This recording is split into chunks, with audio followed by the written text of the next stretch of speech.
Good morning traders അരീനയുടെ pre market റിപ്പോർട്ടിലേക്ക് ഏവർക്കും സ്വാഗതം. നിങ്ങളോടൊപ്പം ഞാൻ റഷീദ് തായ്ലാർ. ആദ്യമായിട്ട് ചാനൽ സന്ദർശിക്കുന്നവർ ചാനൽ സബ്സ്ക്രൈബ് ചെയ്യാൻ ശ്രദ്ധിക്കുക. അതുപോലെ നിങ്ങളുടെ ഫുൾ സപ്പോർട്ട് ഉണ്ടാവണം എന്ന് ഓർമ്മിപ്പിക്കുകയാണ്. ഇന്ന് 2025 മാർച്ച് 6 വ്യാഴാഴ്ചയാണ്. നോക്കാം എന്തൊക്കെയാണ് ഇന്നത്തെ വിശേഷങ്ങളെന്നും. ഇന്നത്തെ വിശേഷങ്ങളിലേക്ക് പോകുന്നതിന് മുൻപായിട്ട് നമുക്ക് ഒരു കാര്യം നിങ്ങളുടെ മുന്നിൽ അവതരിപ്പിക്കാനുള്ളത്, നമ്മൾ ഒരു ക്ലാസ് വരുന്നുണ്ട്. ഒത്തിരി പേര് റിക്വസ്റ്റ് ചെയ്യുന്നത്, ഇടയ്ക്കിടയ്ക്ക് ഈ ക്ലാസ്സുകൾ ഇങ്ങനെ വന്നുകൊണ്ടിരിക്കുന്നുണ്ട്. അപ്പോൾ ഈ കഴിഞ്ഞ ഫെബ്രുവരിയിലും മാർച്ചിലൊക്കെ ഉണ്ടായിരുന്നു, ഫെബ്രുവരി ലാസ്റ്റും ക്ലാസ് ഉണ്ടായിരുന്നു. അപ്പോൾ ഒരു 4-5 പേര് അല്ലെങ്കിൽ 6 പേര് 8 പേര് മാക്സിമം പോയി കഴിഞ്ഞാൽ ഒരു 15 പേര് ഇത്രയൊക്കെയുള്ള ഒരു ക്ലാസ്സുകളാണ് നടത്താറുള്ളത്. അപ്പോൾ ഈ പ്രാവശ്യത്ത് 10-ാം തീയതി ഒരു ലൈവ് മാർക്കറ്റ് സെഷൻ നടത്താം. 10ഉം 11 2 ദിവസത്തെ ലൈവ് മാർക്കറ്റ് സെഷനാണ് നടത്താൻ ഉദ്ദേശിക്കുന്നത്. അപ്പോൾ ഓപ്ഷൻ ബൈങ്ങിൻ്റെ കൃത്യമായിട്ടും എങ്ങനെ എൻട്രി എടുക്കണം, എങ്ങനെ എക്സിറ്റ് ചെയ്യണം, എപ്പോൾ എൻട്രി എടുക്കണം, എപ്പോൾ എക്സിറ്റ് ചെയ്യണം, അതുപോലെ എങ്ങനെ മണി മാനേജ്മെൻറ്റ് ചെയ്യണം. ഈ ഒരു ട്രേഡറിന് അയാളുടെ മുന്നിൽ വരുന്ന കൺഫ്യൂസിങ് ആയിട്ടുള്ള കുറേ കാര്യങ്ങളുണ്ട്. കാരണം ഒരു പരിധിവരെ നമ്മളത് ശ്രദ്ധിക്കാതെ അങ്ങ് വിട്ടുപോകും. നമ്മളങ്ങ് ചെയ്തു തുടങ്ങും. 8ൻ്റെ പണി കിട്ടും. പണി കിട്ടി കഴിയുമ്പോൾ നമ്മൾ ഇങ്ങനെ ആലോചിക്കും, അതെങ്ങനെയായിരുന്നു സത്യത്തിൽ ചെയ്യേണ്ടത്, ഞാനിങ്ങനെ ചെയ്തിട്ട് അബദ്ധം പറ്റിയല്ലോ എന്നൊക്കെ ചിന്തിക്കാറുണ്ട്. അപ്പോൾ അതിനൊക്കെയുള്ള ഒരു മറുപടിയാണ് എല്ലാ കാര്യങ്ങൾക്കും.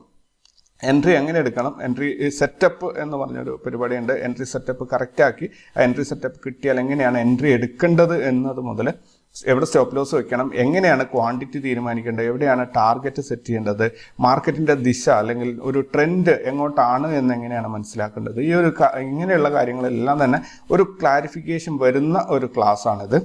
2025 മാർച്ച് 10-ാം തീയതി 2 മണിക്ക് തുടങ്ങും. അത് വൈകുന്നേരം 6 മണിക്ക് അവസാനിക്കും. അതും ലൈവ് മാർക്കറ്റിൽ തന്നെയാണ്. 2 മണി മുതൽ നെക്സ്റ്റ് ഡേയിൽ നമ്മൾ 9 മണി മുതൽ ഡെമോൺസ്ട്രേഷൻ ലൈവ് മാർക്കറ്റിൽ ഇതെങ്ങനെയാണ് ചെയ്യുക എന്നാണ് കാണിച്ചു തരുന്നത്. ഞാൻ എപ്പോഴും പറയാറുണ്ട്, എന്നോട് ഒത്തിരി പേര് ചോദിക്കാറുണ്ട്, ഈ ക്ലാസ് എടുക്കാത്ത എന്താണ്. ക്ലാസ് എടുക്കുന്നെങ്കിൽ അത് ലൈവ് മാർക്കറ്റിൽ തന്നെ എടുക്കണമെങ്കിൽ മാത്രമേ ആ ക്ലാസ്സിൽ പങ്കെടുക്കുന്നവർക്കൊരു ഉപകാരം ഉണ്ടാവുള്ളൂ. അപ്പോൾ അതുകൊണ്ട് ക്ലാസ്സിൽ പങ്കെടുക്കാൻ ആഗ്രഹിക്കുന്നവർ ഞാൻ ഇതിൻ്റെ ഡിസ്ക്രിപ്ഷനിൽ അതിൻ്റെ ലിങ്ക് കൊടുക്കാം, അതിൽ കയറിയിട്ടൊന്ന് രജിസ്റ്റർ ചെയ്യുക. അപ്പോൾ നിങ്ങൾക്ക് അതിൻ്റെ ഒരു ക്ലാസ്സിൻ്റെ രജിസ്ട്രേഷൻ കംപ്ലീറ്റ് ചെയ്യാൻ പറ്റും. അപ്പോൾ അതിൻ്റെ ഫീ പേ ചെയ്ത് കഴിഞ്ഞാൽ സീറ്റ് കൺഫർമേഷൻ ആവുകയും ചെയ്യും. സോ ഇതാരെങ്കിലും, കാരണം എനിക്ക് പ്രത്യേകിച്ച് ഞാൻ മാർക്കറ്റിങ്ങോ അല്ലെങ്കിൽ അഡ്വർടൈസിങ്ങോ ചെയ്യാത്ത ഒരാളാണ്. എൻ്റെ നെറ്റ്വർക്കിൽ ലിങ്കുകൾ അങ്ങ് ഷെയർ ചെയ്യും. അതിനകത്ത് ഒരാളാണെങ്കിൽ രണ്ടാൾക്ക് ഞാൻ ക്ലാസ് എടുത്തിട്ടുണ്ട്. സത്യമാണ്, പ്രോമിസ് ചെയ്ത ആ ഡേറ്റിന് ഞാൻ ക്ലാസ് എടുക്കുക. അത് ഒരാളായാലും 2 ഞാൻ ക്ലാസ് എടുക്കുക. 2 പേർക്ക് ഞാൻ എടുത്തിട്ടുണ്ട്. കഴിഞ്ഞ എനിക്കൊന്ന് ഫെബ്രുവരി ഫസ്റ്റ് വീക്കിലുണ്ടായിരുന്ന ബാച്ചിലാണ് 2 പേരുണ്ടായിരുന്നുള്ളൂ. 8 പേര് ബുക്ക് ചെയ്തതായിരുന്നു, 2 പേര് മാത്രമേ അറ്റൻഡ് ചെയ്തിട്ടുള്ളൂ. അവർക്ക് ഞാൻ ക്ലാസ് എടുത്തിട്ടുണ്ട്. അപ്പോൾ ഡേറ്റ് പറഞ്ഞു കഴിഞ്ഞാൽ ഇത് കൺഫേം ആണ്.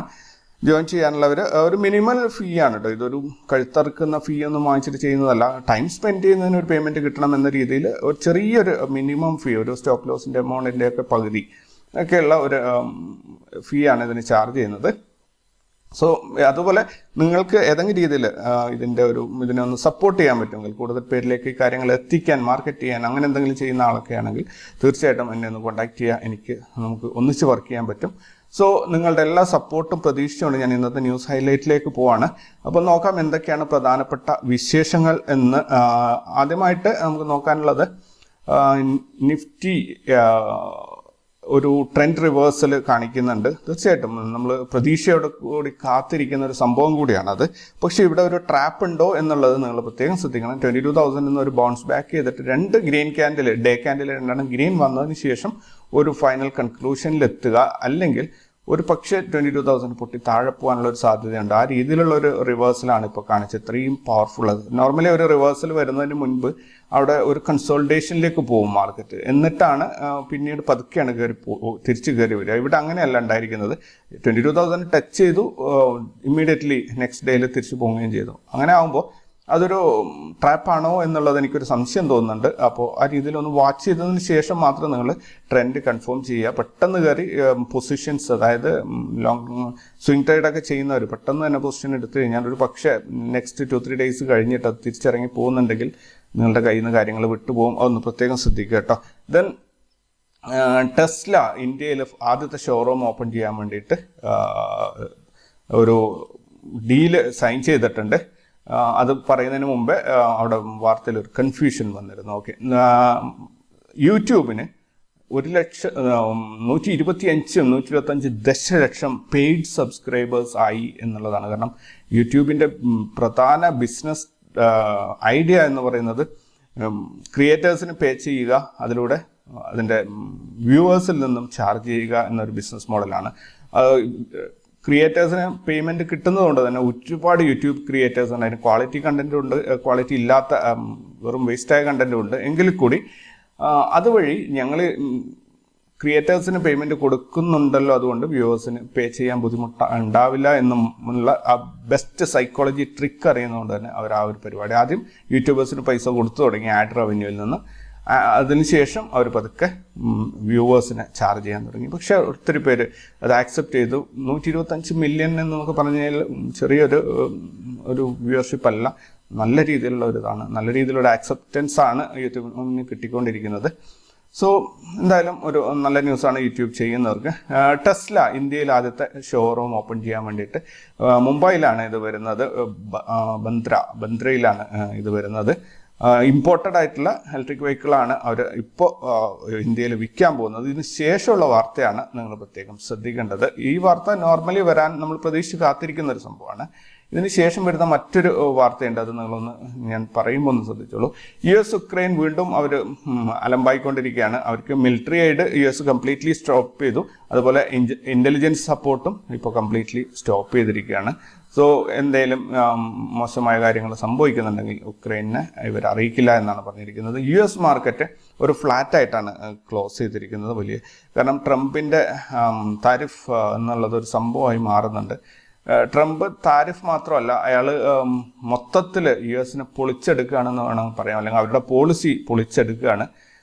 ചരിത്രത്തിൽ ചിലപ്പോൾ രേഖപ്പെടുത്താവുന്ന രീതിയിലുള്ള മൂവ്മെൻറ്റ്, ഒന്നുകിൽ നല്ലതായിട്ട് അല്ലെങ്കിൽ മോശമായിട്ടുള്ള ഒരു മൂവ്മെൻ്റ് ആണ് ഇയാൾ ചെയ്തുകൊണ്ടിരിക്കുന്നത്. എന്താ പറയുക, കുടിയേറ്റക്കാർ മുതൽ ജോലി, അതായത് അവിടുത്തെ ഗവൺമെൻറ് ജോലിക്കാരെ വരെ അവർ വെറുതെ വിടുന്നില്ല, എല്ലാവരും കയറി കൈവെക്കുന്നുണ്ട്. അതുകൊണ്ട് തന്നെ ഒരു ജനരോഷം ഇളകാനുള്ള സാധ്യത വളരെ കൂടുതലാണ്. കാരണം ഗവൺമെൻറ് എംപ്ലോയീസിൻ്റെ ജോലി നഷ്ടപ്പെടും എന്ന് കണ്ടു കഴിഞ്ഞാൽ അവർ ഗവൺമെൻറ്റിൻ്റെ കൂടെ നിൽക്കില്ല, അതാണ് കുഴപ്പം. നല്ല രീതിയിൽ ലേ ഓഫ് നടക്കുന്നുണ്ട്. അതുപോലെ ഒത്തിരി കാര്യങ്ങളിൽ ഇയാൾ ഭയങ്കരമായിട്ട് ഇടപെടുന്നുണ്ട്. സോ അത് ശ്രദ്ധിക്കേണ്ട ഒരു കാര്യം തന്നെയാണ്. ഇതാണ് ഞാൻ നേരത്തെ പറഞ്ഞ വാർത്ത. US ഇന്ത്യയിൽ 0 താരിഫിൽ ഇമ്പോർട്ട് പ്രതീക്ഷിക്കുന്നില്ലെങ്കിൽ അതിന് വേണ്ടിയിട്ട് ശ്രമിക്കുന്നുണ്ട് എന്ന രീതിയിലുള്ള ഒരു വാർത്ത. അതായത് ഇന്ത്യയിൽ നിന്ന് US പോകുന്ന സാധനങ്ങൾക്കൊക്കെ അവർ താരിഫ് ഏർപ്പെടുത്തിയിട്ടുണ്ട്. ഇപ്പോൾ ഇന്ത്യയിലേക്ക് ഇറക്കുമതി ചെയ്യുന്ന വിദേശ നിർമ്മിത വാഹനങ്ങൾക്കൊക്കെ നല്ല രീതിയിലുള്ള ടാക്സ് ഉണ്ട്. പക്ഷേ ടെസ്ലയുടെ കാര്യത്തിൽ US പ്രത്യേകം ഇടപെടുകയാണ്. കാരണം 0 താരിഫിൽ ഇന്ത്യയിലേക്ക് ഇറക്കുമതി ചെയ്യാനുള്ള ഒരു അനുവാദത്തിന് വേണ്ടിയിട്ട് വളരെ ട്രിക്കി ആയിട്ടാണ് അവർ കാര്യങ്ങൾ പോകുന്നത്. കൃത്യമായിട്ടും കച്ചവടം എന്ന് പറഞ്ഞാൽ പക്ക ബിസിനസ്സായിട്ട് തന്നെയാണ് കൊണ്ടുവന്നത്. ഇതിനകത്ത് മറ്റൊന്നും തന്നെ നമ്മൾ കാണേണ്ടതില്ല. അപ്പോൾ ഇന്ത്യയിലേക്ക് അവർ 0% ഇമ്പോർട്ട് ടാക്സിലാണ് വണ്ടി ഇറങ്ങുന്നതെങ്കിൽ ഇന്ത്യയിലുള്ള മറ്റു വണ്ടികളേക്കാൾ കൂടുതൽ ടെസ്ല വിറ്റ് പോകും എന്നതിലൊരു സംശയമില്ല. കാരണം ടെസ്ല എല്ലാവരും ആഗ്രഹിക്കുന്ന ഒരു വണ്ടിയാണ്. പക്ഷേ അവരുടെ ഒരു മിനിമം മോഡൽ കിട്ടണമെങ്കിൽ 40 lakhs എബോവ് വേണം എന്നാണ് അറിഞ്ഞത്. അങ്ങനെയാണെങ്കിൽ ഇവിടെ ടാക്സും കൂടി വരുമ്പോൾ എന്തായാലും ഒരു 50 ലക്ഷത്തിന് മുകളിൽ ഒരു ഏറ്റവും ബേസ് മോഡലിന് പ്രൈസ് വരും. അതൊക്കെ അത്യാവശ്യം റിച്ച് ആയ ആൾക്കാർക്ക് മാത്രമേ വാങ്ങിക്കാൻ പറ്റുള്ളൂ. ഒരു വർഷത്തിൽ 24,000 യൂണിറ്റ് സെല് ചെയ്യാനാണ് അവർ പ്രതീക്ഷിക്കുന്നത്.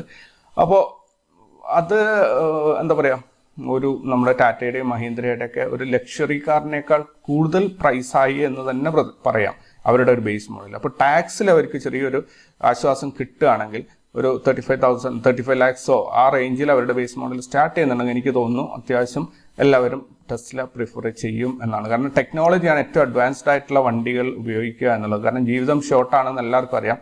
പണ്ട് ചിന്തിച്ചതുപോലെ സേവിങ്ങിനെ കുറിച്ചല്ല ഇപ്പോൾ ആൾക്കാർ ചിന്തിക്കുന്നത്.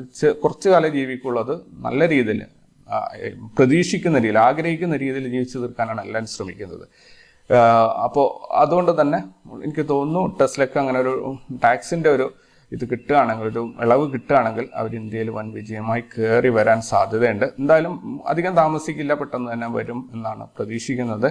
അതുപോലെ സ്റ്റോക്കുകൾ ഇന്നത്തെ ഇന്നലെ ന്യൂസിൽ ഹൈലൈറ്റ് ചെയ്ത് കണ്ട സ്റ്റോക്കുകൾ TCS, Zydus Life Science, RPP Infra Projects, LIC Housing, Galaxy Surfactants, Route Mobile, ഇത്രയും പേരുകളാണ് ന്യൂസിൽ കണ്ടത്. ദെൻ എന്താ പറയുക, ഇത് തുടക്കത്തിൽ പറഞ്ഞ അതേ സംഭവം തന്നെയാണ്. 22,500 കട്ട് ചെയ്ത് അതിൻ്റെ മുകളിൽ ഇന്ന് ക്ലോസിങ് കിട്ടുക എന്നുള്ളതാണ്. കാരണം ഗിഫ്റ്റ് നിഫ്റ്റിയൊക്കെ നല്ല രീതിയിൽ ഒരു പോസിറ്റീവ് മൂവ്മെൻറ്റ് കാണിക്കുന്നുണ്ട്. എങ്കിൽ കൂടി ഞാൻ വീണ്ടും നിങ്ങളെ ഓർമ്മിപ്പിക്കുന്നു, വലിയ ഹ്യൂജ് എമൗണ്ട് നിങ്ങൾ സ്റ്റോക്കിൽ ഇൻവെസ്റ്റ് ചെയ്യുന്നതിന് മുമ്പ് കുറച്ച് ദിവസം ഒന്ന് വെയിറ്റ് ചെയ്യുന്നുള്ളത്. മാർക്കറ്റ് കയറി പോകുന്നുണ്ടെങ്കിൽ കൺഫേം ആയിട്ട് നമുക്ക് കിട്ടും. നോർമലി ഇങ്ങനെ റിവേഴ്സിൽ വരുമ്പോൾ, ഒരു നല്ല ഫോള് വന്നു കഴിഞ്ഞാൽ റിവേഴ്സിൽ വരുമ്പോൾ അവിടെ ഒരു കൺസോളിഡേഷൻ വരാറുണ്ട്. അതിന് ശേഷമാണ് തിരിച്ച് കയറി പോകാറുള്ളത്. സോ ഒറ്റയടിക്ക് ഇന്ന് തീരുമാനം എടുക്കരുത് എന്നതാണ് എനിക്ക് റിക്വസ്റ്റ് ചെയ്യാനുള്ളത്. അതേപോലെ ഈ ചാനൽ സബ്സ്ക്രൈബ് ചെയ്യുന്നവരും അതേപോലെ വീഡിയോസ് ഷെയർ ചെയ്യുന്ന നിങ്ങൾക്ക് എന്തൊക്കെ ന്യൂസാണോ ഞാനിവിടെ ഡെലിവർ ചെയ്യണമെന്ന് നിങ്ങൾ ആഗ്രഹിക്കുന്നത് അതൊന്ന് ഇതിൻ്റെ താഴെ കമൻറ്റ് ചെയ്താൽ തീർച്ചയായിട്ടും ഞാനത് ഉൾപ്പെടുത്തുന്നതായിരിക്കും. അതുപോലെ ഈ ചാനൽ മാക്സിമം പ്രൊമോട്ട് ചെയ്യുക. അതുപോലെ ഇതിൻ്റെ ഡിസ്ക്രിപ്ഷനിൽ ടെലിഗ്രാം ഗ്രൂപ്പിൻ്റെ ലിങ്ക് കൊടുത്തിട്ടുണ്ട്, അതിൽ ജോയിൻ ചെയ്യുക.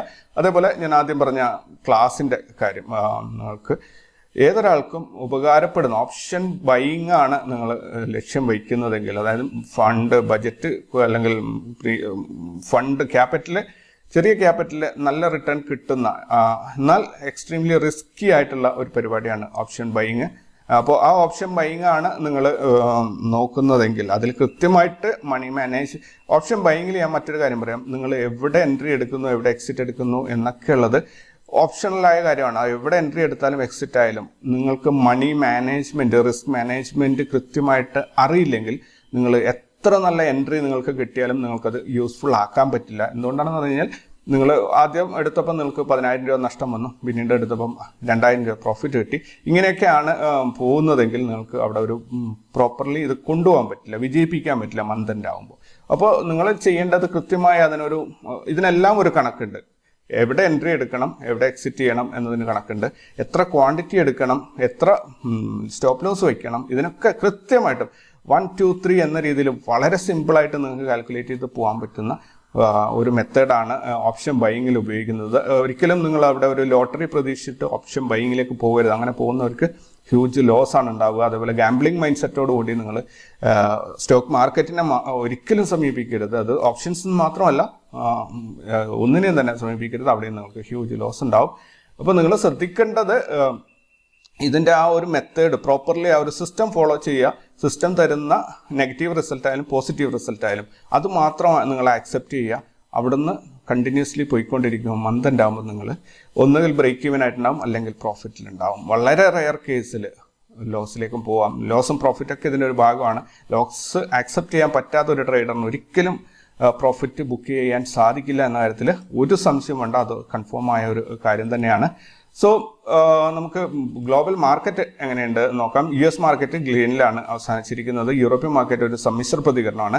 ഏഷ്യൻ മാർക്കറ്റ് ജപ്പാൻ്റെതായാലും ചൈനയുടേതായാലും ഗ്രീനിൽ തന്നെയാണ്, പോസിറ്റീവിലാണ് അവസാനിച്ചിരിക്കുന്നത്. ഗിഫ്റ്റ് നിഫ്റ്റി ഇപ്പോൾ ട്രേഡ് ചെയ്യുന്നത് 22,455 ഒരു അരമണിക്കൂർ മുമ്പുള്ള ഒരു ഡാറ്റയാണ് ഞാൻ പറയുന്നത്. ഇന്നലത്തെ ക്ലോസിംഗ് 22,420 ആയിരുന്നു. ഇന്ന് 22,446 ഓപ്പൺ ആയിട്ട് 455 കയറി വന്നിട്ടുണ്ട്. ഒരു 9 പോയിന്റ് ഓപ്പണായ സ്ഥലത്ത് 9 പോയിന്റ് മുകളിലോട്ട് വന്നിട്ടുണ്ട്. ഇവിടെ ശ്രദ്ധിക്കേണ്ടത് ഇന്നും കൂടെ ഗ്രീനിൽ ക്ലോസ് ചെയ്തിട്ട് മാത്രമേ ഇതിൻ്റെ ട്രെൻഡ് എങ്ങോട്ടാണ് എന്നുള്ളത് നമുക്കറിയാൻ സാധിക്കുള്ളൂ. സോ അതിനായിട്ട് നിങ്ങളൊന്ന് വെയിറ്റ് ചെയ്യുക. ഗോൾഡിൻ്റെ പ്രൈസ് ചെറിയ രീതിയിലൊന്ന് കയറിയിട്ടുണ്ട്. $2,917 വർദ്ധിച്ചിട്ടുണ്ട്. ഇന്ത്യൻ രൂപയുടെ മൂല്യം ഒരു സ്റ്റെപ്പ് കൂടി നില മെച്ചപ്പെടുത്തിയിട്ടുണ്ട്. 87-ൽ നിന്ന് 87.60 എത്തിയത് 87.17 ഉണ്ടായിരുന്നു. ഇന്ന് 86.96 ഇന്നത്തെ USD INR റേറ്റ്. എന്തായാലും താഴോട്ട് തന്നെ വരട്ടെ എന്നാണ് ഞാൻ പറയുന്നത്. ദെൻ ഗ്ലോബൽ ഈവൻസിലേക്ക് പോവുകയാണെങ്കിൽ കൊറിയയുടെ ഇൻഫ്ലേഷൻ റേറ്റ് ഇന്നാണ്. Australia balance of trade, Germany SCOB construction PMI, UK S&P global construction, euro area retail sales, euro area deposit facility rate, euro area ECB interest rate decision, USA imports data ഇന്നാണ്. Exports ഡാറ്റയും ഇന്ന് തന്നെയാണ് USA balance of trade, Canada balance of trade, euro area balance of trade. ഇത്രയും ഈവൻറ്റുകളാണ് എനിക്ക് കിട്ടിയിട്ടുള്ളത്. So ഇന്ന് result announce ചെയ്യുന്ന കമ്പനികളിൽ ഒന്നും തന്നെ എനിക്ക് കണ്ടെത്താൻ പറ്റിയില്ല.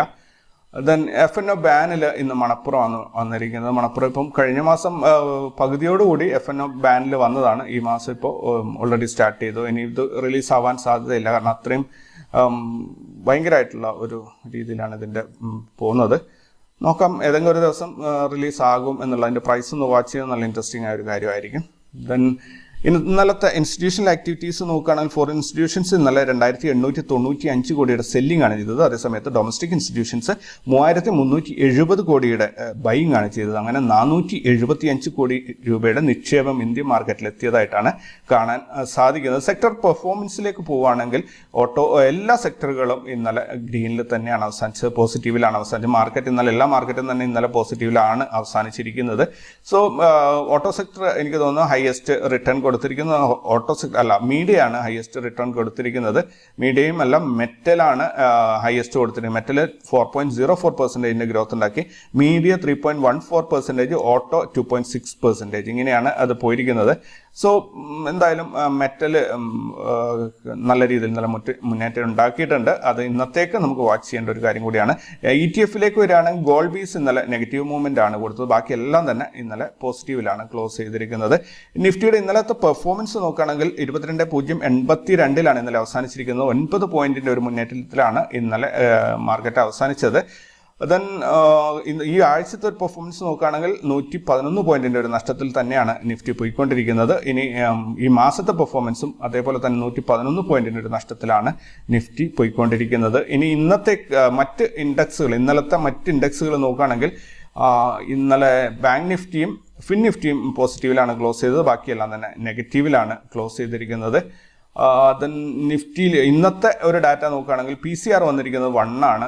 നിഫ്റ്റി ട്രേഡ് ചെയ്യുന്നവർക്കാണെങ്കിൽ PCR 1 എന്ന് പറഞ്ഞാൽ ഓൾമോസ്റ്റ് ഒരു ബുള്ളിഷിലേക്ക് കയറുകയാണ് മാർക്കറ്റ്. 0.7 ഉണ്ടായത് 8 ആയി, 9 ആയി, ഇപ്പോൾ 1 ആയി. ഹയസ്റ്റ് ഓപ്പൺ ഇൻട്രസ്റ്റ് വന്നിരിക്കുന്നത് 1,29,00,000 22,500 കോളിന്റെ ഓപ്പൺ ഇൻട്രസ്റ്റ് 1,29,00,000. എന്നാൽ അതേസമയത്ത് 22,000 പുട്ട് ബിൽഡപ്പ് ആയിരിക്കുന്നത് 1,52,00,000. പുട്ടാണ് കൂടുതൽ വന്നിട്ടുള്ളത്. ഈ രണ്ടാഴ്ചത്തേക്കുള്ള ഓപ്പൺ ഇൻട്രസ്റ്റ് ആണ് ഞാൻ പറയുന്നത്, ഈ ആഴ്ച അടുത്ത ആഴ്ചത്തെയും. വിക്സ് വന്നിരിക്കുന്നത് 13.83 മികച്ച ഒരു വിക്സ് വാല്യൂ തന്നെയാണുള്ളത്. 22,082 നിഫ്റ്റി സ്പോട്ട് ഇന്നലെ ക്ലോസ് ചെയ്തിരിക്കുന്നത്. CPR-ലേക്ക് വരികയാണെങ്കിൽ 22,132, 182, 231. എന്തായാലും ഒരു 50 പോയിന്റിന്റെ ഗ്യാപ്പിലാണ് CPR വന്നിട്ടുള്ളത്. ഈ PCR, NT സോൺ, റേഞ്ച് എന്നൊക്കെ പറയുന്നത് മനസ്സിലാവുന്നില്ലെങ്കിൽ ഇതിന്റെ താഴെ ഒന്ന് കമന്റ് ചെയ്താൽ മതി. അടുത്ത വീഡിയോയിൽ ഞാൻ വ്യക്തമായിട്ട് എക്സ്പ്ലെയിൻ ചെയ്ത് തരാം. അതായത് റാസ് ലെവൽസ് ഉപയോഗിക്കുന്നവർക്ക് വളരെ എളുപ്പത്തിൽ ഇതൊക്കെ മനസ്സിലാവും. ബ്രേക്ക് ഔട്ട് ഇന്ന് 22,172, അതേപോലെ ബ്രേക്ക് ഡൗൺ വന്നിരിക്കുന്നത് 22,137. അപ്പോൾ ഏകദേശം 35 പോയിന്റിന്റെ ഒരു ഗ്യാപ്പാണ് ഇത് തമ്മിൽ വന്നിട്ടുള്ളത്. കുഴപ്പമില്ല. ഇന്നലെ 19 പോയിന്റ് ഉണ്ടായപ്പോൾ അത്യാവശ്യം നല്ലൊരു മൂവ്മെന്റ് ഇന്നലെ കിട്ടിയിരുന്നു. ഗ്യാപ്പ് കൂടുന്തോറും മൂവ്മെന്റ് കുറയാണ് ചെയ്യുക. ദെൻ ഇന്ന് 22,172 കട്ട് ചെയ്ത മാർക്കറ്റ് മുകളിലോട്ട് കയറി കഴിഞ്ഞാൽ 22,241 വരെ ഏകദേശം ഒരു 70 പോയിന്റിന്റെ ഒരു മുകളിലോട്ടുള്ള മൂവ്മെന്റ് ആയിരിക്കും ചിലപ്പോൾ കിട്ടുക. ഇനി അഥവാ 22,137 കട്ട് ചെയ്ത് താഴോട്ട് ഇറങ്ങുകയാണെങ്കിൽ 21,924 വരെയും മാർക്കറ്റ് ഇറങ്ങി വരാൻ സാധ്യതയുണ്ട്. അവിടെ ലോവർ സൈഡിലേക്ക് കൂടുതൽ സ്പേസും ഹയർ സൈഡിലേക്ക് കുറച്ച് സ്പേസുമാണ് മാർക്കറ്റ് തന്നിട്ടുള്ളത്. അങ്ങനെ ആണെങ്കിൽ നമ്മളൊന്ന് അലേർട്ടായിട്ട് ഇരിക്കേണ്ടതുണ്ട്. 21,924 എന്നുള്ളതും ഒരു സപ്പോർട്ട്, 960 ഒരു സപ്പോർട്ടാണ്, 924 ഇതെപ്പോഴും നോക്കിക്കോളൂ. ഈ ഒരു 924 നിഫ്റ്റിയിൽ ഏതൊക്കെ 1000ന്റെ വാല്യൂ വരുന്നുണ്ടോ അതിന്റെ ലോവർ സൈഡിൽ സപ്പോർട്ട് കിട്ടുക 960, 924 ആയിരിക്കും. അത് പൊട്ടിക്കഴിഞ്ഞാൽ തീർന്നു, പിന്നെ മാർക്കറ്റ് താഴോട്ടായിരിക്കും. പിന്നെ വരുന്നത് 814 എന്നുള്ള ഒരു മാജിക് നമ്പറാണ്. ഇതൊക്കെ ഒരു മാജിക് നമ്പറാണ്. നിങ്ങൾ കണ്ടിന്യൂസ്ലി വാച്ച് ചെയ്യുമ്പോൾ ഇത് നിങ്ങൾക്ക് മനസ്സിലാവും. സോ ഇത്രയൊക്കെയാണ് ഇന്നത്തേക്കുള്ളത്. അപ്പോൾ ഞാൻ വീണ്ടും നമ്മുടെ ക്ലാസ്സിൻ്റെ കാര്യം ഒന്നുകൂടെ ഓർമ്മിപ്പിക്കുകയാണ്.